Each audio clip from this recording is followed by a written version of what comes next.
Students, I am your ma'am. Hope you are doing well. In previous video, we learned question number 2 from exercise 1.3. In this video, we will solve question number 3 from exercise 1.3.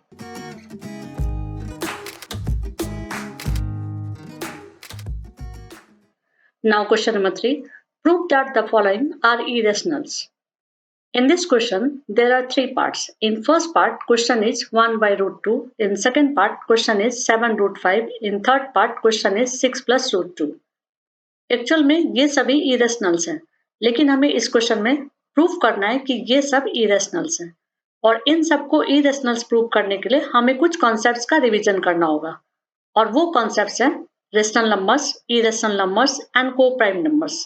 तो हम लोग first concept से start करते हैं, वो है rational numbers. Rational numbers ऐसे numbers होते हैं जो फ्रैक्शन में पाए जाते हैं या हम कह सकते हैं a अपॉन b के फॉर्म में पाए जाते हैं, जहां a और b को प्राइम होता है और b 0 के इक्वल नहीं होता है।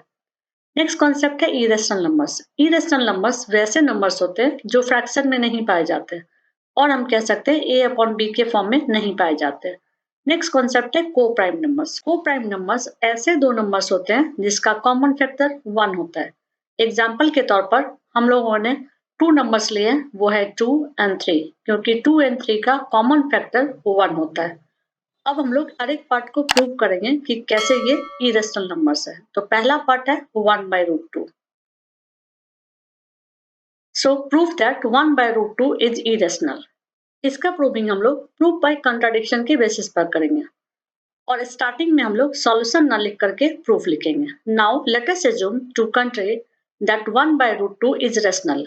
क्वेश्चन में दिया हुआ है कि 1 by root 2 इरेशनल है, ये प्रूफ करना है, लेकिन हम लोग इसके अपोजिट या इसके कंट्राडिक्ट में 1 by root 2 को रेशनल मान लेते हैं और जब 1 by root 2 को रेशनल मान लेते हैं तो हम लोग इसे इस फॉर्म में लिख सकते हैं।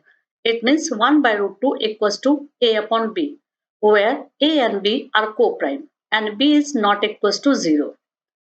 नेक्स्ट स्टेप में हम लोग LHS और RHS का स्क्वायर कर देते हैं, तो हो जाता है step 1 by root 2 whole square equals to 1 by b whole square. साथ में हम लोग साइड में ये भी लिख देते हैं, squaring on both sides. Next जब हम लोग इसका स्क्वायर करते हैं तो स्टेप हो जाता है 1 by 2 equals to a square upon b square. अब इस स्टेप से ये स्टेप कैसे आया, इसे मैं यहाँ समझाती हूँ। किसी भी इंटीजर्स के रूट को जब 2 टाइम्स लिखा जाता है तो उसका वैल्यू सेम इंटीजर के इक्विवेलेंट होता है। यहाँ पर रूट 2 मल्टीप्लाइड बाय रूट 2 है, इसलिए इसका वैल्यू क्या हो जाएगा 2। और इसीलिए जब 1 बाय रूट 2 का स्क्वायर करते हैं तो 1 बाय 2 आता है, क्योंकि 1 का स्क्वायर 1 होगा और रूट 2 का स्क्वायर 2 होगा।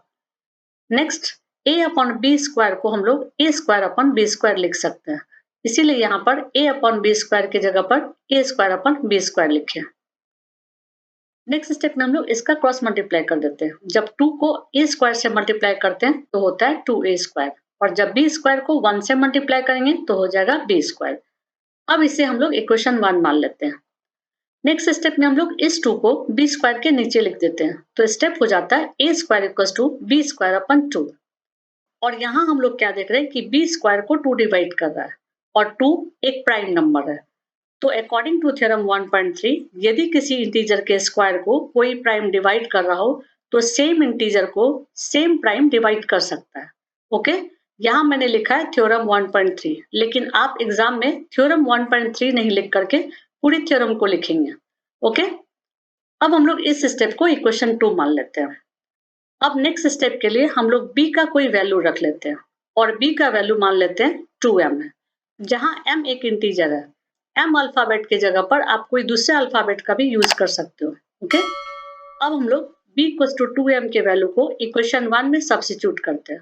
अब इक्वेशन 1 देखते हैं। इक्वेशन 1 है 2a square equals to b square. आपके कन्वीनियंट के लिए इस इक्वेशन को मैं फिर से लिख देती हूँ। यहाँ मैंने लिख दिया 2a square equals to b square, this is equation 1। Right side में जो भी आपको मैं समझाती हूँ वो आपको नहीं लिखना है। ओके, तो अब हम लोग इक्वेशन 1 में b के जगह पर 2m लिखते हैं, तो स्टेप क्या हो जाता है 2a square this one equals to b square. तो b के जगह पर हम लोग 2m लिख देंगे, क्योंकि b स्क्वायर है इसलिए 2m का स्क्वायर कर देंगे। नेक्स्ट स्टेप में हम लोग 2m स्क्वायर को सॉल्व करते हैं, तो स्टेप क्या हो जाता है 2a square equals to 4m square. अब हम लोग यहाँ क्या देख रहे हैं कि LHS में 2 है और RHS में 4 है। इसका मतलब है कि ये कट सकता है और कटने के बाद नेक्स्ट स्टेप हो जाएगा a square equal to 2m square. अब इस स्टेप से ये स्टेप कैसे आया उसको मैं यहाँ समझाती हूँ। यहाँ लिखा हुआ है 2a square equal to 4m square, जिसको कि हम लोग लिख सकते हैं a square equal to 4m square divided by 2। It means इस 2 को 4m स्क्वायर के नीचे लेकर के आ गए। ओके, अब हम लोग 4 को 2 से डिवाइड करेंगे। तो जब 4 को 2 से डिवाइड करेंगे तो न्यूमरेटर में बच जाएगा 2m स्क्वायर। इसीलिए इस स्टेप से ये स्टेप हुआ। ओके, नेक्स्ट स्टेप में हम लोग इस 2 को a स्क्वायर के नीचे लिख देते हैं। तो स्टेप क्या हो जाता है, m square equal to a square upon 2। अब यहाँ हम लोग क्या देख रहे हैं कि a स्क्वायर को 2 डिवाइड कर रहा है और वो 2 प्राइम है। तब अकॉर्डिंग टू थ्योरम 1.3 यदि किसी इंटीजर के स्क्वायर को कोई प्राइम डिवाइड करता हो तो सेम इंटीजर को सेम प्राइम डिवाइड कर सकता है। अब इसे हम लोग इक्वेशन 3 मान लेते हैं। ओके, नेक्स्ट स्टेप के लिए हम लोग इक्वेशन 2 और 3 को कंपेयर करेंगे। तो इक्वेशन 2 में लिखा हुआ है b/2 और इक्वेशन 3 में लिखा है a/2। इट मीन्स a और b को 2 प्राइम डिवाइड कर रहा है और वो इंटीजर a और b के लिए कॉमन है। जबकि हम लोगों ने क्या माना था, 1/√2 को रेशनल, और रेशनल का डेफिनेशन क्या होता है कि इंटीजर्स का 1 कॉमन फैक्टर हो। लेकिन अभी जब हम लोग प्रूव कर रहे हैं तो यहाँ हमारे पास 2 कॉमन फैक्टर हो रहे हैं, एक हो रहा है 1 और दूसरा हो रहा है 2। तो हम लोग इसको इस तरह से लिखेंगे, from equation 2 and 3 we can conclude that 2 is a common factor of both a and b. This contradiction has arisen because of our incorrect assumption that 1/√2 is rational. Last में हम लोग स्टेटमेंट लिख देंगे, hence we conclude that 1/√2 is irrational. Now next part of the question. Prove that 7√5 is an irrational. अब इसका भी proving हम लोग प्रूफ ऑफ कंट्राडिक्शन के बेसिस पर करेंगे और स्टार्टिंग में सॉल्यूशन ना लिख करके प्रूफ लिखेंगे। Now let us assume to the contrary that 7√5 is rational. Question में दिया हुआ है कि 7√5 इरेशनल है, इसे प्रूफ कीजिए। लेकिन हम लोग इसके अपोजिट या इसके कंट्राडिक्ट में 7√5 को रेशनल मान लेते हैं। और यदि 7√5 रेशनल है तो उसे हम लोग इस फॉर्म में लिख सकते हैं। It means 7√5 equals to a/b, where a and b are coprime and b is not equals to 0। Next step में हम लोग इस 7 को b का मल्टीपल कर देते हैं। तो स्टेप हो जाता है √5 equals to a/7b, where a and b are integers. So a/7b is a rational number, but fact is that √5 is an irrational number. और इसके अकॉर्डिंग क्या हुआ कि √5 irrational नंबर है, लेकिन ये रेशनल नंबर है क्योंकि a और b इंटीजर है। तो कभी भी ऐसा नहीं होगा कि irrational number is equal to rational number, इसीलिए ये कंट्राडिक्ट हो गया। हम लोगों ने माना था 7√5 रेशनल नंबर है, लेकिन जब हम लोग यहाँ प्रूफ कर रहे हैं तो हो रहा है √5 इक्वल्स टू a/7b। ये कंट्राडिक्ट हो जाता है। ओके, तो हम लोग लिख देंगे this contradiction has arisen because of our incorrect assumption that 7√5 is rational. Last statement लिख देंगे, hence we conclude that 7√5 is irrational. Okay, इस लाइन को मैं फिर से समझाती हूँ। यहाँ जो हम लोग के प्रूविंग में वैल्यू आया था वो किसके इक्वल हो रहा है, इरेशनल के। ओके, इसीलिए 7√5 इरेशनल नंबर है।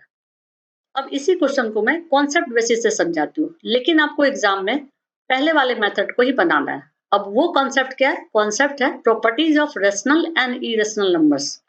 इसको मैं क्वेश्चन नंबर 2 में समझाई थी, वहां मैं सारे प्रॉपर्टीज को समझाई थी। यहाँ पर मैं सिर्फ वही प्रॉपर्टी ले रही हूँ जो इसके लिए यूज होगा। ओके, वो प्रॉपर्टी है प्रॉपर्टी 4। इसमें क्या कर रहा है, the product of a rational number with an irrational number is an irrational number. Question क्या है, क्वेश्चन है 7√5। इसे हमें प्रूव करना है कि इरेशनल नंबर है। यदि इसको डिस्टिंक्ट किया जाए तो 7 अलग है और √5 अलग है, और वो 7 रेशनल नंबर है क्योंकि 7 को हम लोग 7/1 लिख सकते हैं। ओके, और वो 7 √5 से मल्टीप्लाई हो रहा है। और फैक्ट हमें पता है कि √5 इरेशनल नंबर है। It means rational number multiplied by irrational number, इसीलिए ये हो जाएगा इरेशनल नंबर। एक बार प्रॉपर्टी को रिपीट कर लेते हैं। The product of a rational number, it means 7, with irrational number, it means √5, is an irrational number. Okay?